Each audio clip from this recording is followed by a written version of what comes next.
기도와 믿음이란 제목으로 말씀 전하겠습니다. 이 본문에 과부는 불의한 인간 재판장에게 나가서 자신의 원한을 갚아달라고 호소했습니다. 이 억울함을 탄원한 것입니다.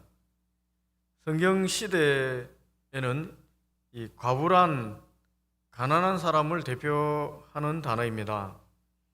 가부장적인 사회에서는 여자가 일을 할 수가 없습니다. 돈도 없고 인맥도 없는 이 가부가 세상 사람들에게 억울한 일 당하는 것은 당연한 일이었습니다. 그래서 대부분 가부가 이제 억울한 일을 당하게 되면은 그냥 넘어갑니다. 다른 방법이 없으니까 넘어가는 것입니다. 그런데 아무리 생각해봐도 너무너무 억울합니다. 자기의 이 억울함, 자기를 괴롭히는 이 원수, 이를 해결하지 않으면 살 수가 없다고 생각하면은 그럼 어찌 하겠습니까? 법에 호소할 수밖에 없습니다. 아무리 권위적이고 악한 재판장이라고 해도 백성들의 억울함을 해결하라고 세움받은 국가 관료가 아니겠습니까? 그런데 여러분, 이 서민들, 힘이 없는 사람이 높은 고위직 공무원 만나기가 쉽지가 않습니다. 저희들도 관공서 가면은 절차대로 신고하세요. 절차대로 서류를 접수하고 사례를 기다리세요 라고 말합니다. 그러면 이제 세워라 내워라 하는 것입니다. 돈도 없는 가난한 가부가 제대로 소장을 적어서 이 접수했을 리도 만무합니다. 어쨌든 겨우겨우 물어서 자기 억울한 사정을 적어서 이 소장을 접수를 했습니다. 그런데 이 소장을 보고 신속하게 처리해 줄 그런 재판장이 아닙니다. 재판을 해도 큰 돈이 안 생깁니다. 재판을 해도 그 문제를 해결해 줌으로 좋은 인맥을 쌓을 기회가 있는 재판도 아닙니다. 또 신문에 나서 자기 이름이 높아지는 재판도 아닙니다. 그러니 아예 귀찮아서 그냥 모른 채 했습니다. 처음부터. 기다리다가 지치면 돌아갈 것이라고 생각했습니다. 대부분 이런 고위 관료의 방법이 잘 통합니다. 온화한 얼굴로, 부드러운 얼굴로 기다리세요. 순서대로 처리하고 있습니다. 라고 말하면 되는 것입니다. 그리고 만날 때마다 그런 얘기를 하면서 모른 척하고 피하고 있으면 됩니다. 딴청을 뜨고 있으면 됩니다. 그러면 이 약자 편에서는 마음이 상합니다. 마음이 약한 사람들, 가진 것이 없는 약자는 마음이 상하는 거예요.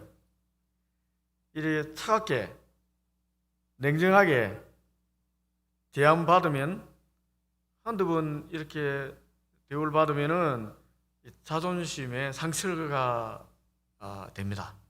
상처를 입습니다.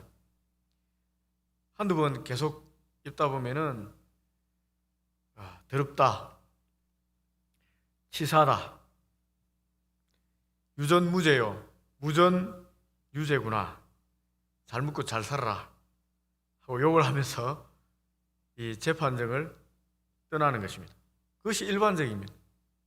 몇 번만 이렇게 냉정하게 절차대로 하니까 기다리세요 하면 사람들이 다 도망갔습니다. 그런데 이 가부는 그렇지가 않습니다. 아무리 냉정하게 대해도, 시간을 질질 끌어도 이 가부는 매일같이 자신의 억울함, 자신의 원한을 갚아달라고 재판장이 있는 관직에 나타났습니다. 그리고 계속 호소하고 있습니다. 여러분, 이 가부는 자존심도 없는 것입니까? 마음이 상하지 않는 겁니까? 왜 자꾸 찾아와서 이 재판장이 모른 체 하는 행동 보면은 이 재판장이 어떤 마음인가 다 알잖아요. 그럼에도 불구하고 계속 찾아와서 원한을 갚아달라고 이렇게 호소하는 것입니까, 여러분? 여러분, 이 과부도 인격이 있고 자존심이 있습니다. 어쩌면 자식도 있는 과부일 수도 있습니다. 자식 보기에 체면도 있는 사람입니다. 부끄럼도 않은 사람일 수도 있습니다. 좀 가난하고 약한 사람도 자존심이 있어요, 여러분. 어쩌면 많이 가진 사람들보다 더 많은, 더 큰 자존심이 있다고 할 수 있습니다. 그런데 이 과부는 모든 것 다 내려놓고 자기 얼굴에 당하는 이 부끄러운 수치 이런 것도 다 내려놓고 계속 나오는 이유는 무엇이겠습니까, 여러분? 그것은 다른 방법이 없기 때문에 그렇습니다. 다른 방법이 없어요. 자기가 포기하면 자기 원수에 대한 원한을 풀 수 있는 방법이 없는 거예요. 다른 방법이 없으니까 재판장에게 나가서 계속 호소하는 겁니다. 갚아달라고. 지금 이 과부는 목숨 걸고 지금 재판장에 나가서 외치는 것입니다. 호소하는 것입니다. 자신에게 아무리 매몰차게 말하며 이 내어 쫓듯이 냉정함을 부이는 불의한 재판장 앞에 계속 나가는 이유가 그것입니다. 다른 방법이 없기 때문에. 자기가 포기하면은 이 원한을 갚을 방법이 없기 때문에 그냥 나가는 거예요.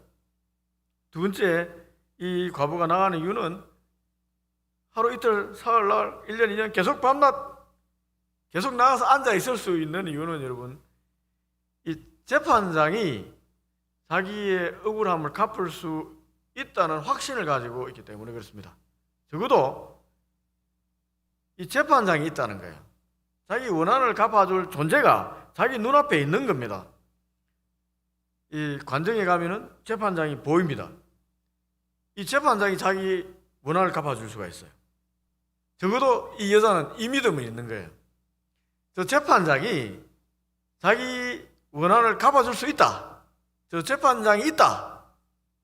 적어도 재판장이 있다는 것에 대한 믿음이 분명하게 있는 거예요. 그리고 저 재판장이 마음 변하면 갚아줄 수 있다는 거예요. 그러니까 하루 이틀, 사흘, 한 달, 두 달, 1년 지나가도 계속 앉아 있는 것입니다. 그렇다면 우리는 어떻습니까, 여러분? 우리도 매일 이 재판장 앞에 나가듯이 매일 새벽기도에 나옵니다.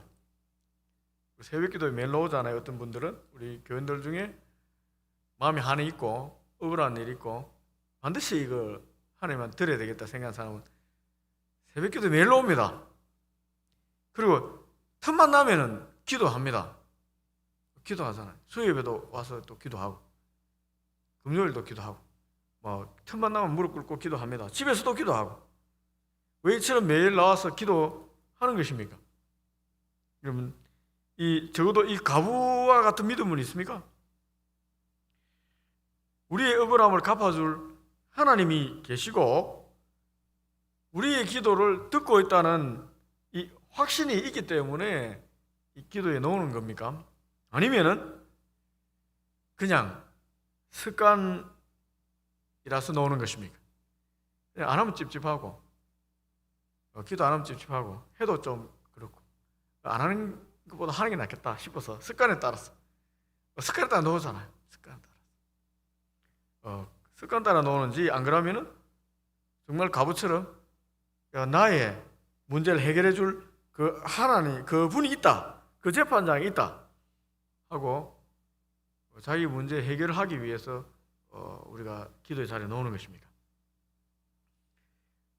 예수님은 우리가 기도하는 하나님은 이런 불의한 재판장이 아니라 좋으신 아버지라고 분명히 말씀하셨습니다. 마태복음 7장 9절에서 11절 말씀입니다. 너희 중에 누가 아들이 떡을 달라 하는데 돌을 주며 생선을 달라 하는데 뱀을 줄 사람이 있겠느냐? 너희가 악한 자라도 좋은 것으로 자식에게 줄 줄 알거든 하물며 하늘에 계신 너희 아버지께서 구하는 자에게 좋은 것으로 주시지 않겠느냐? 여러분, 이 말씀의 핵심은 하나님은 좋은 분이라는 겁니다. 좋은 분인데 좋은 아버지 같은 분이라. 우리에게 좋은 걸 주기를 원한다는 거예요. 아버지 중에도 인색한 아버지가 많습니다. 아버지 용돈 좀 주세요 하면 돈 없다, 이렇게 얘기하는 아버지도 많습니다. 저도 한 번씩 그런 얘기합니다. 우리 하나님은 기꺼이 주기를 원한다는 거예요. 좋은 하나님, 아버지라는 거예요. 아버지. 우리는 주님의 이 말씀을 믿고 이 말씀 붙잡고 이 과부처럼 좋으신 하나님 아버지를 만나기 위해서 매일 나와서 기도를 합니다. 그렇게 생각합니다. 여러분들도 매일 그 좋은 아버지한테 오잖아요. 그런데 문제는 우리가 기도하다가 의문이 생깁니다. 이 말씀을 붙잡고 기도하는데 의문이 생깁니다. 주님이 하나님은 좋은 아버지라고 얘기했는데 이 과거의 재판장처럼 불의하지도 않고 분명히 좋은 하나님이라고 말씀하셨는데 이 좋은 하나님께서, 좋은 아버지가 우리 기도를 응답해 주지 않는 것 같아요. 근데 이게 문제입니다. 몇 년째 기도하고 있는데 왜 하나님은 응답하지 않는가? 왜 기도 응답이 이렇게 더딘가? 이게 문제입니다. 이렇게 생각되면은 여러분, 우리가 낙심이 됩니다. 분명히 하나님 좋은 하나님이라 했는데 기도 응답이 되지 않고 길어지면은 마음이 지치고 낙심됩니다. 그러면 하나님 앞에 나와서도 무엇을 기도해야 될지도 모르겠습니다. 내가 잘못 기도하는가? 또 어떻게 기도해야 될지도 모르겠습니다. 어떨 때는 부르짖어도 기도해보고, 어떨 때는 침묵으로 기도해보고, 어떨 때는 눈물 흘리면서 기도해봤지만 아무 반응이 없는 거예요. 그래서 기도하러 앉아있지만 기도 계속 해야 될지 모르겠다 하면서 앉아있는 시간도 참 많습니다. 하나님 기도 응답의 시간이 점점 더 길어지면 이제 마음까지 상하게 됩니다. 하나님한테 마음 상하는 거예요. 마음이 상하면 어쩝니까? 마음이 상하면 하나님 앞에 나오긴 하지만 이제 입 다무는 거예요. 하나님 앞에 나왔어도 입을 다뭅니다. 아무 말이 나오지 않습니다. 무슨 말 해야 될지도 모르겠고 그냥 앉아있는 게 침묵으로. 하나님, 그냥 내 마음 상했습니다. 앉아있는 거예요. 제 기도도 안 하고 그냥 앉아있는 것입니다. 이 침묵 속에 앉아있습니다. 이 본문의 과부도 재판장 만나기 위해서 관정에 나와서 매일 부르짖었겠습니까? 매일 이렇게 부르짖을 수 있었겠습니까? 이 여자도 낙심이 됐을 겁니다. 마음이 상했을 것입니다.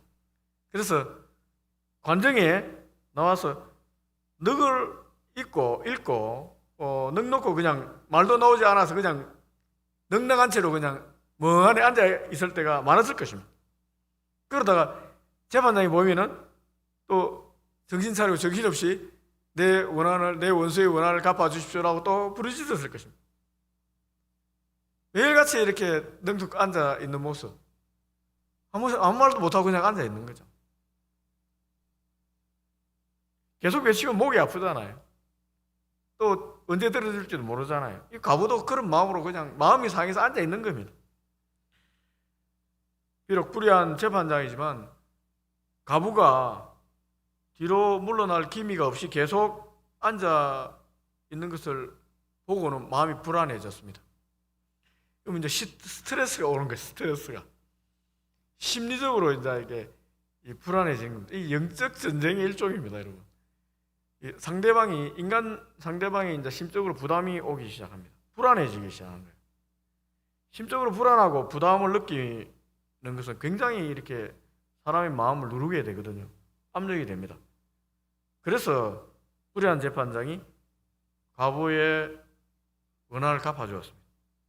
18장 5절입니다.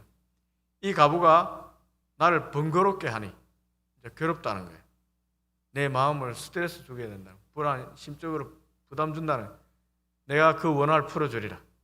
그렇지 않으면 늘 와서 나를 괴롭게 하리라. 괴롭다는 거예요. 이게 인간들의 이렇게 심리입니다. 이 불안 느끼는 이 재판장이 갚아준 거예요. 이 넉넉히 앉아있는 그 모습, 그 미치듯이 정신 나간 듯이 앉아있지만 아무 말도 안 하고 앉아있는 모습 쳐다보는 사람은 굉장히 부담이 되는 겁니다. 여러분, 이 불의한 재판장도 사람의 마음을 알잖아요. 심적으로 저 여자의 마음이 어떤가, 양심 찔리고 부담이 되잖아요. 하물며 좋으신 우리 하나님, 우리 마음을 보시잖아요. 사람 마음을 보시거든요. 시편 34장 18절 19절입니다. 여호와는 마음이 상한 자를 가까이 하시고 중심으로 통회한 자를 구원하시는도다. 의인은 고난이 많으나 여호와께서 그의 모든 고난에서 건지시는도다. 하나님께서 마음이 상한 자를 가까이 하신다고 하십니다. 이 말은 뭡니까? 마음이 상한 자의 마음을 보신다는 거예요. 하나님께서 당연히 보지 않겠습니까? 하나님은 중심을 보시는 분이잖아요. 외모를 보지 않는 분이잖아요. 우리가 하나님 앞에 나와서 마음이 상해서 앉아 있으면은 하나님 아버지가 마음이 좋겠습니까? 안 좋다고 생각됩니다. 우리 자식이 마음이 상해서 앉아 있으면 마음이 안 좋습니다. 안 좋잖아요. 하물며 하나님이 사랑하는 자녀가 이 원수 때문에 당해서 코피 흘리고 앉아서 마음이 상해 있는데 하나님 아버지가 마음이 좋겠습니까? 안 좋겠죠. 이 사무엘의 뭉친 한나라는 여자의 경우를 한번 생각해 보겠습니다. 남편 이 엘가나입니다. 엘가나라는 사람이 남편입니다. 이 엘가나 결혼한 지 오래됐는데 자식이 안 생기는 겁니다. 남편은 한나를 너무 사랑했습니다. 그렇지만은 자식을 얻고 싶은 것 같아요. 그래서 사랑하는 한나지만은 자식 얻기 위해서 분인나라는 여자를 두 번째 아내로 취했습니다. 이 말은 안 되는 것 같은데 사랑하지만 또 다른 아내를 취했다. 어쨌든 이 한나를 사랑하는 남편이지만 자식을 얻고 싶었던 것 같아요. 이 분인나는 한나와 달리 자식을 쑥쑥 잘 낳았습니다. 여러분, 한나의 마음이 얼마나 아팠을까요? 자기는 못 낳았는데 분인나는 자식 낳잖아요. 오랜 세월 기다려온 자녀를 품에 안지 못한 채 남편은 다른 여자와 또 결혼해서 아이를 둔 것입니다. 그뿐만 아니라 이 분인나는 매년 명절마다 자식이 없는 한나를 능멸하면서 조롱했습니다. 화를 격분시켰습니다.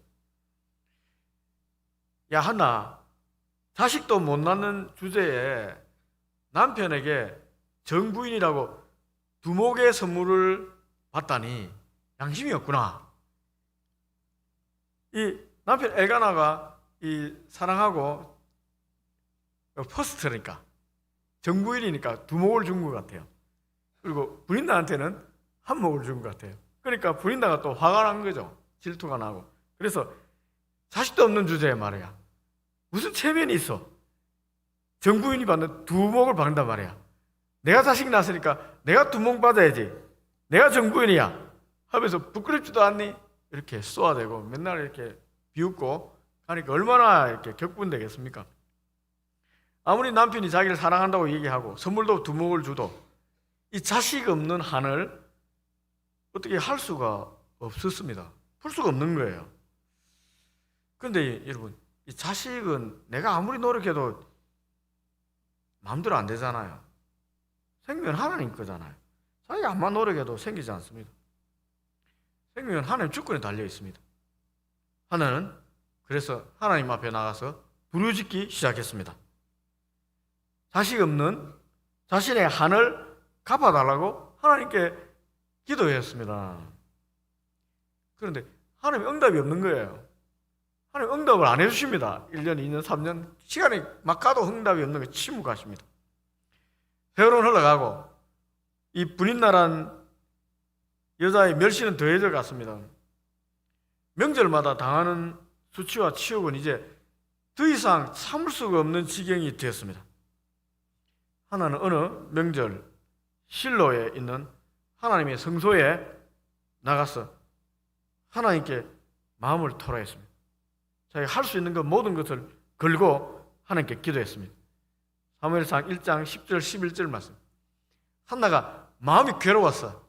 여호와께 기도하고 통곡하며 서운하여 이르되 만군의 여호와여, 만일 주의 여종의 고통을 돌보시고 나를 기억하사 주의 여종을 잊지 아니하시고 주의 여종에게 아들을 주시면 내가 그의 평생에 그를 여호와께 드리고 삭도를 그의 머리에 대지 아니하겠습니다. 자식을 달라 하고 기도하면서 이 자식 태어나면 하나님 사람 만들고 하나님 드리겠다고, 이 자식 구하면서 이제 자식을 드리겠다고 자기가 할 수 있는 최고의 기도를 한 것 같아요. 마음이 상한 이 통곡하는 한나가 기도하는 모습을 이 실로에 있는 성소의 제사장 엘가라는 사람이 봤습니다. 엘리라는 사람이 봤습니다. 그는 한나가 기도하는 걸 가만히 보니까 입을 주먹에서 보니까 말을 안 하는데 입에서 그냥 달짝달짝 뭐라고 얘기하는 거예요. 입술만 움직이는 거예요. 음성은 들리지 않는데 뭐라고 움직이는 저 여자가. 그래서 엘리가 가만히 보니까 이 낮에 술 먹었구나, 이 여자가. 하나님 성소에 술 먹고 와서 주정하는구나, 이렇게 생각해서 한나에 갑니다. 가서 술을 끊어라 여자야 하고 경고를 했습니다. 얼마나 영적으로 어두운 대제사장입니까? 얼마나 영적으로 어둡습니까, 여러분? 사람 왜 물어보는 거예요? 하나님은 사람이 아닙니다. 하나님은 중심을 보시지 외모를 보지 않습니다. 한나가 얼마나 마음이 상했으면 이 말도 제대로 하지 못하고 이 입술만 달짝달짝 거리면서 속으로 기도하는지 하나님께서 다 아셨습니다. 이 한나의 상한 마음을 보신 거예요. 그래서 하나님께서 그 태를 여셨습니다. 저는 사무엘을 갖다 바치겠습니다 하지 않았다고 하더라도 태를 여셨다고 생각이 됩니다. 근데 한나가 급하니까 자기가 할 수 있는 거 다 그런 거예요. 그냥 자기가 할 수 있는 거 전부 다 그런 거예요. 그녀에게 위대한 선지자 사무엘이 태어났습니다.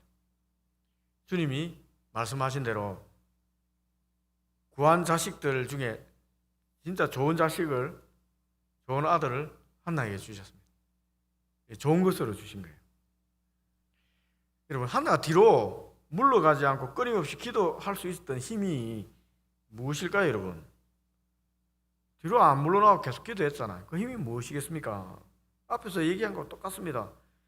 하나님께서 살아계시고 마음이 상한 자의 기도를 들으시고 자기의 억울함을 갚아줄 선한 분이라는 확신이 있기 때문에, 하나님 전능하시고 하나님은 선한 분이라는 분명한 확신을 가지고 있었기 때문에 뒤로 물러나지 않았습니다. 그리고 자기 자식 문제를 해결하지 않으면 살아도 산 것이 아니기 때문에 물러날 수가 없었던 거예요. 물러나면 어떻게 됩니까? 부인나 격동시킬 때마다 속이 타서 살겠습니까? 그러니까 자기 스트레스 받아 못 사는 거예요. 자기 원한을 갚아야 되는 거예요. 물러날 때도 없고 자기 문제를 풀어줄 분은 분명히 하나님 한 분뿐이고 하나님 살아계시고 나의 기도를 들으시는 선한 분이라는 확신이 있기 때문에 물러나지 않아요. 계속 나가서 포기하지 않고 그냥 기도하고, 말이 안 되니까 마음속으로 기도하고 그냥 서 있는 겁니다. 여러분, 우리가 이 기도에 대해서 우리가 중요한 것들 몇 가지를 생각해야 되겠습니다. 이 말씀을 통해서 우리는 기도 응답이 더디지만은 계속해서 주님 앞에 나가서 기도하는 그 자체가 큰 의미가 있다는 사실을 기억할 필요가 있습니다. 기도 응답이 안 돼서 안 되지만은 그래도 나가서 앉아 있다는 그 자체가 굉장한 의미가 있다는 거예요, 여러분. 이 기도는 하나님과 만남입니다. 이 대화하며 관계를 맺는 행위가 기도입니다. 하나님과 깊은 관계를 맺고자 하는 사람은 당연히 하나님 앞에 자주 나가야 됩니다. 그리고 하나님과 대화를 해야 되지 않겠습니까? 자주 만나야 이제 관계를 맺을 수 있잖아요. 하나님 뜻도 들어야 됩니다. 그리고 동시에 내 생각도, 우리 생각도 하나님께 알아야 됩니다. 그래야 대화가 되는 거잖아요. 하나님과 내 뜻이 다르면 여러분, 하나님 설득을 하든지 내가 하나님 뜻에 설득되든지 둘 중에 하나가 해야 됩니다. 서로 하나님과 내 뜻이 서로 다른데 뜻을 맞추지 않고 이렇게 계속 나아가면은 그때부터 영적인 밤이 시작되는 것입니다. 하나님 침묵하는 것 같고 나는 내 뜻과 다른 것 같고 그냥 내 뜻을 들어주세요. 하나님 뜻이 다른데 이제 계속 가는 거죠. 그럼 계속 가는 겁니다. 하나님 뜻. 하여튼 내가 이기든지 하나님 이기든지 둘 중에 하나가 결판 나야 되니까 계속 가는 기도하는 겁니다. 한참 영적인 밤을 지나면서 우리가 하나님 뜻을 깨달으면은 그때 주님이 가신 겟세마네 동산에 우리도 올라갈 수 있습니다. 그리고 내 뜻대로 마시옵고 아버지 뜻대로 하옵소서 라며 자기 부인을 감당하게 되는 것입니다. 그때 우리 기도의 응답이 이루어지는 것입니다. 여러분, 하나님 뜻대로 한다고 해서 내 뜻이 안 이루어지는 건 아닙니다.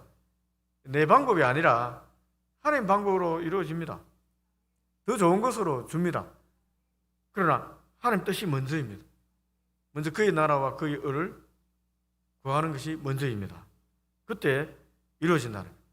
그러니 이 영적인 어두움, 하나님 침묵 속에도 계속 하나님 앞에 나가서 멍하니 마음이 상해더라도 그냥 앉아있는 것이 의미가 있다는 거예요. 하나님께서 우리가 영적인 기도의 실험을 하는 거예요. 여러분, 기도는 실험이거든요. 야곱이 야복강에서 하나님과 실험했잖아요. 기도 진짜 실험입니다. 내 뜻과 하나님 뜻 실험 아니겠습니까? 그러면 기도 실험할 때 팽팽하잖아요. 막 잡아 당겨야 되잖아요. 우리 기도 잘해 그런 겁니다. 하나님 침묵하고 계속 안 들어주는데도 계속 앉아있는 게 팽팽하게 이제 기도가 힘이 이제 팽팽하게 쓴 거예요. 이제 제대로 기도가 된 겁니다. 물러나면 안 됩니다. 이제 이때부터 힘을 써야 될 때예요. 이제 힘을 써야죠. 내 의지를 꺾든지 하나님을 꺾든지. 여러분, 분명히 야곱이 꺾였는데 하나님께서 네가 이겼다 해라. 너 이스라엘을 해라. 분명히 야곱 졌잖아요. 실험에. 아무리 진짜 야곱이 진짜 대단한 사람입니다. 하나님은 절대 양보를 안 했거든요. 하나님 도저히 못 이겨서 한 대 쳐버리잖아요. 그리고 거꾸로 틀어갖고 이 굴복시키지만은 네가 이겼다 해라. 여러분, 이렇게 할 수도 있습니다. 그러니 어쨌든 마음이 상하더라도 기도 잘 나오세요. 계속 하나님과 실험하십시오. 하나님 깊은 곳으로 가는 겁니다. 두 번째, 이 기도에 대해 생각할 것은 하나님의 뜻이 우리가 생각하는 것보다 더 좋다는 것을 우리가 기억해야 됩니다. 하나님 응답하는 방법이 우리가 생각하는 것보다 더 좋다는 것입니다. 지금 모르겠지만은 우리 응답 받았을 때 분명히 알게 됩니다. 예수님께서 분명히 말씀하셨어요. 자식이 떡을 달라는데 돌을 줄 아버지가 있느냐? 생선을 달라는데 뱀을 줄 아버지가 있겠느냐? 이렇게 말씀하셨습니다. 악한 자라도 자식이 좋은 거 준다고 했습니다. 하물며 하늘 아버지께서 우리에게 좋은 거 주시지 않겠습니까, 여러분? 이 사실을 인정해야 돼요. 그럼 이걸 인정해야 됩니다. 우리가 구한 것이 우리 생각에는, 내 생각에는 떡입니다. 그런데 하나님 보실 땐 돌입니다. 그럴 수도 있잖아요, 여러분. 우리가 구한 것이 분명히 생선입니다. 근데 하나님 보기에는 그 생선이 아니고 뱀이야 라고 얘기할 수도 있잖아요. 하나님 절대 주권을 또 절대 선하심을 인정하십시오. 하나님께서 이 세상을 통치하고 다스리고 계십니다. 하나님이 우리를 부르시는 방법, 우리를 사용하시는 방법이 최선임을 인정하면 좋겠습니다. 그때 이제 길이 보이는 거예요. 잠언서 3장 6절입니다. 너는 범사의 그를 인정하라. 그래야 내 길을 지도하시리라. 하나님의 이 뜻이, 하나님 방법이 우리의 생각보다 더 좋다는 거 인정하십시오. 인정하면 길이 보입니다. 세 번째, 우리가 기도에 대해 생각할 것은, 하나님은 우리의 기도를 듣고 반드시 응답하신다는 사실을 기억해야 합니다. 하나님께서는 반드시 우리 기도를 듣고 계시고 또 응답하신다는 거예요. 이걸 우리가 믿어야 됩니다. 우리가 반드시 이 믿음을 가지고 기도해야 됩니다. 낙심되고 마음이 상해도 계속 기도해야 됩니다. 아직 하나님 뜻, 하나님 때가 되지 않은 겁니다. 하나님께서 우리 기도를 듣고 계십니다. 하나님 때, 하나님 방법이 우리의 때와 우리의 방법과 다를 뿐입니다. 그러니 계속 기도하십시오. 마태복음 7장 7절 8절 말씀입니다. 구하라 그래야면 너에게 주실 것이요, 찾아라 그러면 찾아낼 것이요, 문을 두드리라 그래야면 너에게 열릴 것이니 이는 구하는 이마다 받을 것이요, 찾는 이가 찾아낼 것이요, 두드리는 이에게 열릴 것이다. 이 계속해서 구하고 찾아라는 거, 반드시 찾게 된다는 거죠. 이 구하면 반드시 얻게 됩니다. 찾으면 찾게 됩니다. 두드리면 열립니다. 그러니까 말씀 주신 거 아니에요? 야고보 사도는 지혜를 구하면 하나님께 반드시 주신다고 약속하셨습니다. 야고보서 1장 5절입니다. 너희 중에 누구든지 지혜가 부족하거든 모든 사람이 후히 주시고 꾸짖지 않으신 하나님께 구하라 그럼 주시리라. 하나님 구하면 주신다 했잖아요. 여러분, 하나님께 지혜를 구하십시오. 지혜를 구하세요. 지혜가 최고입니다. 고난을 해석할 수 있는 지혜가 있으면 이제 고난은 더 이상 고난이 아닙니다. 왜 내게 이런 고난이, 이렇게 기도하는데 왜 고난이 왔는지 해석하게 되면 이제 고난이 아니잖아요. 고난의 뜻을 알게 되면 우리가 그 고난을 피하지 않고 그 고난 속으로 뛰어들게 됩니다. 기꺼이 뛰어들 수도 있어요. 바울은 3번이나 자기 몸에 있는 질병을 제거해달라고 하나님께 간절히 기도했습니다. 내 병 좀 고쳐주세요 하나님. 간절히 기도했습니다. 그런데 하나님 고쳐주지 않았어요. 그 대신 하나님은 바울의 기도를 듣고 육체의 질병을 주신 이유를 깨닫는 지혜를 허락하여 주셨습니다. 지혜를 주신 거예요. 고린도후서 12장 9절 말씀입니다. 깨달은 거예요, 지혜를. 바울이 말합니다. 나에게 하나님이 이르시기를 내 은혜가 네게 족하다. 이는 내 능력이 약한 데서 온전하게 짐이라 하신지라. 그러므로 도리어 크게 기뻐함으로 나의 여러 약한 것들에 대하여 자랑하려니 이는 그리스도의 능력이 내게 머물게 하려 합니다. 이 깨달은 거예요. 자기 고난, 자기 질병의 원인을 깨달은 거예요. 지혜를 얻었잖아요. 고난을 해석한 것입니다. 하나님의 관점에서 해석한 것입니다. 그러니까 자기는 기꺼이 이 고난에 머물고 이렇게 다 뛰어든 거예요. 질병이 이제 고쳐달라고 기도 안 하겠습니다. 하나님, 질병 감사합니다. 나 질병 속에 살아가겠습니다. 기꺼이. 이제 고난을 해석하고 이 고난을 받아들이고 고난을 기뻐하면서 즐길 수 있는 지혜를 얻은 것입니다. 바울이 바울 되게 된 것은 결국 자기의 약함 때문이었습니다. 하나님의 큰 비밀을 맡은 자로서 교만하지 않도록 하나님께서 질병의 가시를 허락하신 것입니다. 그 사실을 깨닫자 바울은 더 이상 이제 질병을 고쳐달라고 기도하지 않았습니다. 그의 몸에 있는 이 가시 질병은 이제 바울에게는 질병이 아니고 은혜의 도구였습니다. 은혜의 도구가 된 거예요. 이 지혜가 얼마나 중요합니까? 고난을 해석할 수 있는 능력이 얼마나 중요합니까? 우리들도 여러 가지 인생에 문제가 있을 수가 있습니다. 고난도 있고 질병도 있습니다. 그리고 경제적인 문제도 있고 삶의 비전의 문제도 있습니다. 앞길이 열리지 않아 답답할 수도 있습니다. 또 인간관계의 문제도 있을 수가 있습니다. 그래서 우리가 기도합니다. 여러분, 먼저 하나님 지혜를 구하십시오. 지혜를 구하십시오. 왜 내게 이런 일이 일어났는지 해석이 되면은 더 이상 이 고난이 아닌 거예요. 그리고 하나님께서 해석이 되면은 고난을 극복할 수 있는 힘을 줍니다. 그리고 고난을 없애줍니다. 고난을 넘어갈 수 있는 능력이 생기는 거예요. 축복은 여러분, 고난이란 보자기에 사여 온다고 했습니다. 다윗이 시편 23편에서 자신이 왕이 된 것은 사망의 음침한 골짜기와 원수들 때문이었다고 고백하고 있어요. 이 고난 때문에 지가 왕이 됐다고 고백하고 있습니다. 시편 23편 4절 5절 말씀입니다. 내가 사망의 음침한 골짜기로 다닐지라도 해를 두려워하지 않을 것은 주께서 나와 함께 하심이라. 주의 지팡이와 막대기가 나를 안위하시나이다. 주께서 내 원수의 목전에서 내게 상을 차려주시고 기름을 내 머리에 부으셨으니 내 잔이 넘치나이다. 원수가 누구겠습니까? 이 사울 왕일 수도 있습니다. 자기가 왕이 된 거예요. 원수 앞에서.